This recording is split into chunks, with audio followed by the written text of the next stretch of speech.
Hello guys, नमस्कार। Welcome to online ज्ञान by आनंद। तो मेरे उत्तराखंड के प्यारे साथियों, शाम का बज चुका है 8। उत्तराखंड सामान्य ज्ञान की जो हमारी डेली वन लाइनर महासीरीज आ रही है उसको आगे बढ़ाते हैं। फिर ये मेरे उत्तराखंड के वासियों, आप लोगों को इस सीरीज़ को बिल्कुल भी मिस नहीं करना है, क्योंकि इस सीरीज़ से डायरेक्टली क्वेश्चन आपके बन रहे हैं।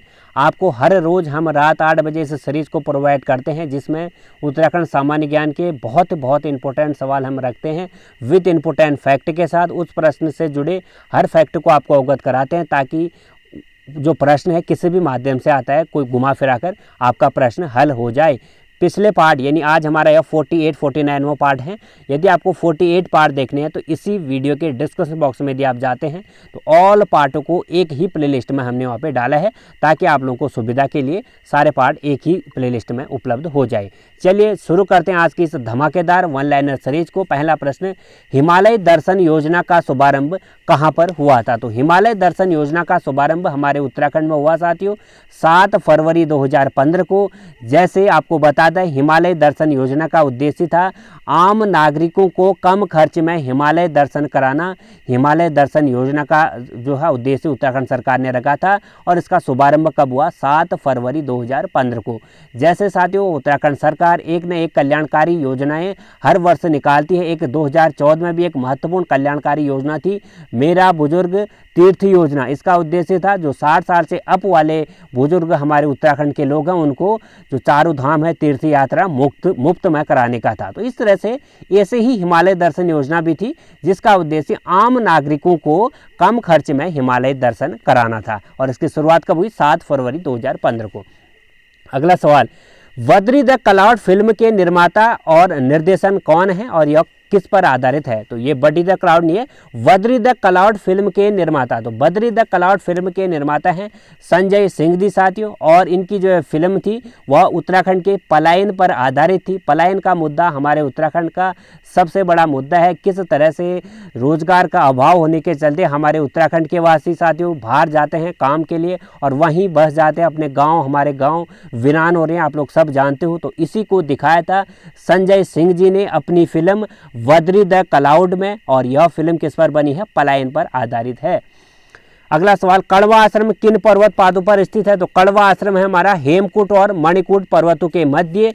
साथियों, कड़वा आश्रम के बारे में सब लोग अवगत हो। दुष्यंत और शकुंतला के प्रेम प्रसंग के लिए जाना जाता है कड़वा आश्रम, और यहीं पर ही हमारे भारत को नाम देने वाला भरत का जन्म हुआ था। और जो शकुंतला और जो दुष्यंत का पुत्र था, मालिनी नदी के तट पर कड़वा आश्रम स्थित है साथियों। और आपको बता दें, ये चीज़ें हो गई। हेमकूट और मणिकूट के मध्य है कड़वा आश्रम। अगला सवाल, राज्य में सबसे लंबा झूला पुल किस नदी पर है? तो राज्य का सबसे जो लंबा झूला पुल है साथियों, वो भागीरथी नदी पर बना है। आप लोग सब जानते हो, टिहरी डैम में तो एक साइड से दूसरे साइड के जोड़ने वाले को लिए यह डोबरा चाटिका पुल ही वह झूला पुल है जो सबसे लंबा झूला पुल है राज्य का। इसकी जो लंबाई है साथियों 725 मीटर है, और 725 मीटर में इस तरह से इसको डिजाइन किया गया है कि जो 440 जो मीटर है साथियों, इसका जो 440 जो मीटर है इसका यहाँ तक झूला पुल है। 260 मीटर तक यह डोबरा साइड है, और 25 मीटर तक यह इसका अंत का छोरा है। तो इस तरह से राज्य में जो सबसे लंबा झूला पुल है, इसकी जो कुल लंबाई है 725 मीटर है। अगला सवाल है साथियों हमारा,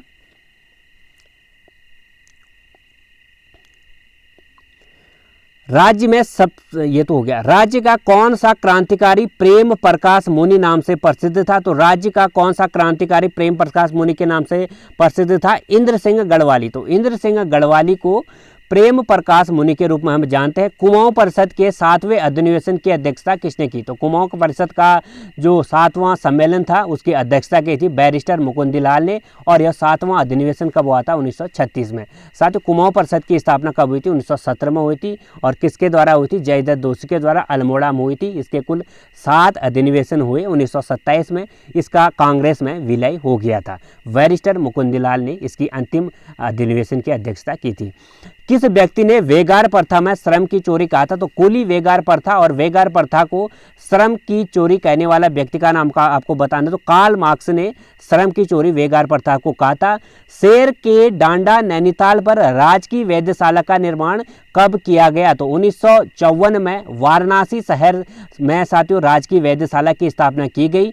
1955 में फिर साथियों वाराणसी से इस वेधशाला को यहाँ पर स्थानांतरित कर दिया गया नैनीताल शेर का डांडा पहाड़ी पर। और फिर 1961 के बाद यह राजकीय वेधशाला आजकल हमारी है मनोरा पीक पहाड़ी नैनीताल में। तो शेर का डांडा भी नैनीताल में ही है, मनोरा पीक पहाड़ी भी नैनीताल में है। 1961 से यह वेधशाला वहाँ पर है, 1961 से।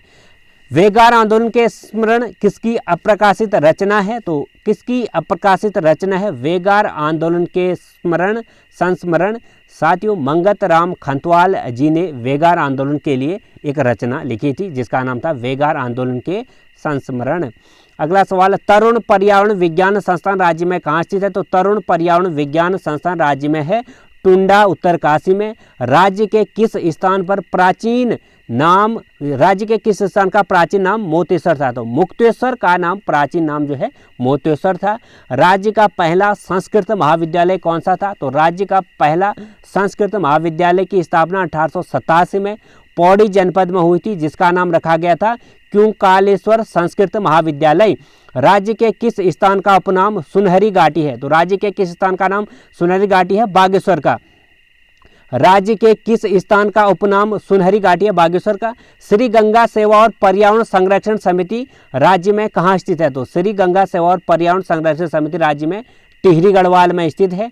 राज्य में पुरोहितों के लिए पेंशन योजना की शुरुआत कब हुई? तो पुरोहितों के लिए भी राज्य में पेंशन योजना की शुरुआत की गई 12 अक्टूबर 2014 को। तो उत्तराखंड सरकार ने पुरोहितों हेतु भी पेंशन योजना की शुरुआत कब की? 12 अक्टूबर 2014 को। भगवान विष्णु के चरणों से संबंधित चरण पादुका कहाँ स्थित है? तो भगवान विष्णु के चरणों से संबंधित चरण पादुका बद्रीनाथ धाम में स्थित है। साथियों बद्रीनाथ धाम हमारे भगवान विष्णु को ही समर्पित है जो चमोली जनपद में स्थित है। तो प्रसिद्ध काशिकी बुबू देवता का मंदिर कहाँ स्थित है? तो प्रसिद्ध काशिल बुबू देवता का मंदिर है बागेश्वर के कपकोट तहसील में। उत्तरकाशी स्थित डोडीताल किन पर्वतों के मध्य है? तो उत्तरकाशी स्थित डोडीताल है हमारे कैलाश व वर्णावत पर्वतों के मध्य। तो डोडीताल कहाँ पर है? उत्तरकाशी में है। और किन पर्वतों के मध्य है? कैलाश और वर्णावत। राज्य में सर्वाधिक ऊसर भूमि वाला जिला? तो राज्य का सबसे सर्वाधिक जो हमारे जनपद हैं 13 जनपदों में से सर्वाधिक जो ऊसर भूमि वाला जिला है चमोली है और सर्वाधिक उपजाऊ भूमि वाला जिला है उधम सिंह नगर। 2 फैक्ट आपको पता होने चाहिए। राज्य में नवीनीकरण ऊर्जा नीति की घोषणा कब हुई? तो राज्य ने हमारे उत्तराखंड राज्य ने नवीनीकरण ऊर्जा नीति की घोषणा की 29 जनवरी 2008 को। चीला वन्यजीव विहार की स्थापना कब हुई? तो चीला वन्यजीव विहार की स्थापना हरिद्वार जनपद में कब हुई? साथियों 1977 में हुई। गंगा नदी के किनारे में हरिद्वार से 10 किलोमीटर आगे। आप लोगों को अवगत करा दें चीला वन्यजीव विहार वर्तमान में नहीं है। साथियों चीला वन्यजीव विहार, मोतीचूर वन्यजीव विहार, राजाजी वन्यजीव विहार, इन 3 वन्यजीव विहारों को सम्मिलित कर दिया गया था 1950 में और इन तीनों को सम्मिलित कर एक बना दिया गया था राजाजी राष्ट्रीय उद्यान जो देहरादून में स्थित है। 1952 में नंदप्रयाग से साप्ताहिक देवभूमि का प्रकाशन किसने किया था? राम प्रसाद बहुगुणा ने 1952 से नंदप्रयाग से साप्ताहिक देवभूमि का प्रकाशन किया था। किस वर्ष राज्य में सरकार द्वारा केदारनाथ धाम में वाईफाई की सुविधा का शुभारंभ किया? तो उत्तराखंड राज्य ने केदारनाथ धाम जो रुद्रप्रयाग में स्थित है वहां पर इंटरनेट वाईफाई सेवा की शुरुआत की 2015 में। अपने प्रशासनिक कार्यकाल के दौरान कमिश्नर ट्रेन ने कितनी बार भू सुधार किया? साथियों हमारे उत्तराखंड का हमारे कुमाऊं का कमिश्नर पहला बना था ई गार्डनर 1815 में बना। वो 9 माह ही हमारे कुमाऊं का कमिश्नर बन पाया। उसके बाद अस्थायी तौर पर 1816 में कौन बना? कमिश्नर ट्रेल बना अस्थायी कमिश्नर। 1817 में पूर्ण तरीके से स्थायी कमिश्नर ट्रेल को ही बना दिया गया था और 1817 से 1835 तक कुमाऊं का कमिश्नर ट्रेल रहा। अंग्रेजों की जो नींव रखी गई थी कुमाऊं में कमिश्नर ट्रेल के द्वारा ही रखी गई थी और उसने यहाँ पर 7 बार भू सुधार भी करा था। किस वर्ष अस्कोट के पाल चंद वंश के अधीन हो गए थे? साथियों, अस्कोट में पालों का राज हुआ करता था। अस्कोट जो पिथौरागढ़ जनपद में है, अस्कोट में पाल वंशी लोग राज कर रहे थे और चंद वंश ने यहाँ पे आक्रमण कर दिया और इस क्षेत्र को भी अपने अधीन ले लिया था 1624 में। पौड़ी में एंग्लो वर्नाकुलर मिशन स्कूल की स्थापना कब हुई? तो एंग्लो वर्नाकुलर मिशन स्कूल की स्थापना पौड़ी में 1864 में हुई। स्वतंत्रता संग्राम में कुमाऊं गढ़वाल का योगदान रचना किसकी है? तो स्वतंत्रता संग्राम में कुमाऊं गढ़वाल का योगदान रचना है डॉक्टर धर्मपाल सिंह मनराल की। हेली टूरिज्म हेतु राज्य का सबसे बड़ा हैंगर कहाँ स्थित है? तो हेली टूरिज्म हेतु राज्य का सबसे बड़ा हैंगर है सहस्त्रधारा देहरादून में। राज्य के किस स्थान पर एथेनॉल स्थापित है? तो राज्य का वह स्थान जहाँ पे एथेनॉल स्थापित है तो बाजपुर जो उधमसिंह नगर जनपद में आता है वहाँ पर राज्य का एथेनॉल प्राप्त किया जाता है। संयुक्त प्रांत के असेंबली भवन में किसने टिहरी विलय पर भाषण का बखान किया था? साथियों, पंडित गोविंद बल्लभ पंत जो हमारे उत्तराखंड के एकमात्र भारत रत्न प्राप्त करते हैं। 1957 में इनको भारत का सर्वोच्च पुरस्कार मिला था। इनके द्वारा टिहरी विलय के भाषण का बखान किया था संयुक्त प्रांत के असेंबली में। आपको पता होगा 1947 से पहले यानी भारत आज़ादी से पहले जो यूपी का क्षेत्र था वो संयुक्त प्रांत के रूप में जाना जाता था। किस व्यक्ति ने श्री बद्रीश एंग्लो संस्कृत स्कूल की स्थापना की थी? तो धनीराम शर्मा ने 1907 में बद्रीश एंग्लो संस्कृत स्कूल की स्थापना की थी। मध्यकालीन उत्तराखंड में चिमियार व कलाल कौन थे? तो मध्यकालीन उत्तराखंड में चिमियार और कलाल को हम जानते हैं। चिमियार को जानते हैं काष्ठ भांड निर्माता के रूप में और कलाल को जानते हैं मग निर्माता का और विक्रेता के रूप में।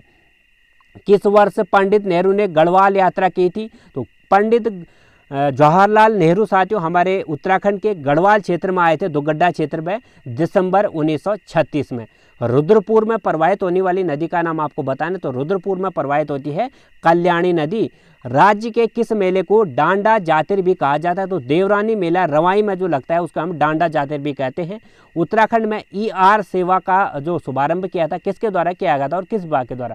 तो ERS सेवा का जो शुभारंभ किया था उत्तराखंड पुलिस द्वारा किया था।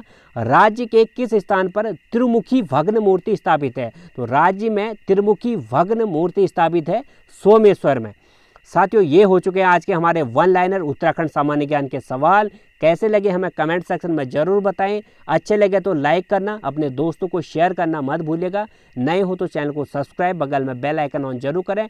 इससे पहले के पार्ट आपको इस सीरीज के देखने हैं, link in description box. All part आपको एक ही प्लेलिस्ट में उपलब्ध हो जाएंगे। फिर लाऊंगा मैं कल आपके ऐसी वीडियो आपके सम्मुख, तो बने रहेगा हमारे चैनल के साथ। धन्यवाद। God bless.